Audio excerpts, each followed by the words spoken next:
The central puzzle about this election campaign that has pollsters and pundits opining is the disconnect between the state of the economy and President Biden's approval ratings.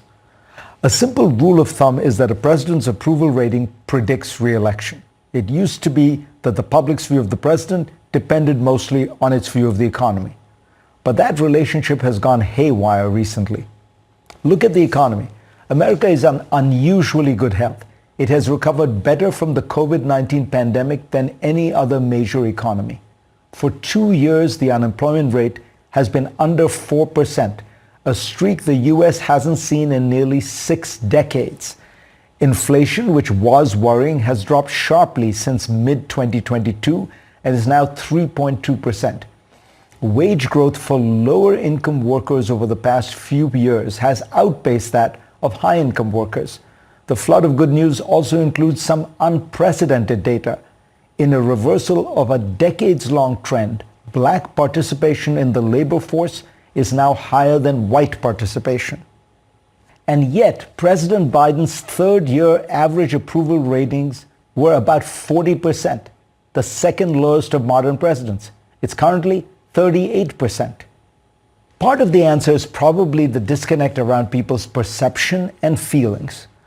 While consumer sentiment is up dramatically from its all-time low in June 2022, and many people have positive views of their personal finances, they are gloomy on the economy at large.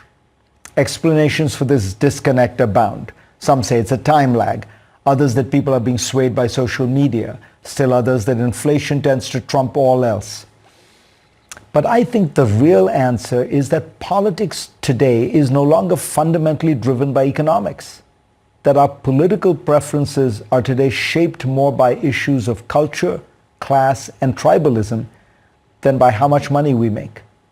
That is one of the core theses of my new book, Age of Revolutions, which argues that we are living through a huge backlash after decades of rapid accelerations in technology and globalization. And this backlash is largely centered on cultural anxiety in a fast-changing world. The disconnect between economics and politics has been growing for a while. As Nate Cohn of the New York Times has noted, ever since Barack Obama's presidency, the rock-solid connection between the health of the economy and the president's approval ratings has, quote, almost gone, unquote. Trump presided over a very strong economy until COVID, and yet his approval ratings were extremely low, just like Biden. And during the 2020 election, something extraordinary happened. Democrats and Republicans' views of the economy flipped massively in the months around Biden's inauguration. Democrats, who had previously thought the economy was in terrible shape, now thought it was booming, and Republicans did the opposite. A similar flip-flop occurred when Trump was elected. In other words, people's political leanings shape their views of the economy, not the other way around.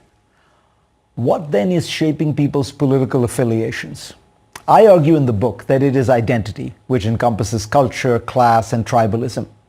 You see, in the 20th century, political leanings were shaped by economics. Where you sat economically determined where you voted politically.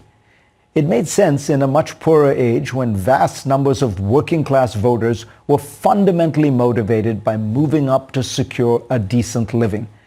Recall, America's per capita GDP in 1950, adjusted for inflation, was around $15,000. Most Western societies achieved that basic economic condition by the 1960s, and people began to express their post-materialistic identities and values. I'm drawing on powerful survey research done over decades by the social scientist Ronald Inglehart. The rise of cultural politics explains the other great shift in polling that has been best observed by the Financial Times' John Byrne Murdoch, a racial realignment. All non-white voters, especially Hispanic and black voters, are becoming more evenly divided between left and right than they have been for decades. Why?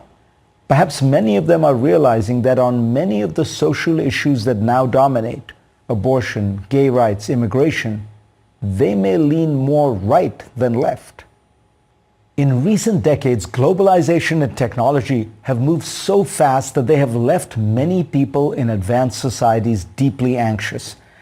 And when people see their world in flux, they often move not left on economics, but right on culture. They want the world to stop changing so fast, and they listen to politicians who promise to take them back to the good old days, to make America great again. The left's instinct is to solve this problem by spending money. Biden's policies have disproportionately helped people in rural areas without college degrees. In other words, Trump voters. But I doubt this will make them into Democrats. The left needs to play more effectively on the new crossroads of politics, where culture and class have replaced economics.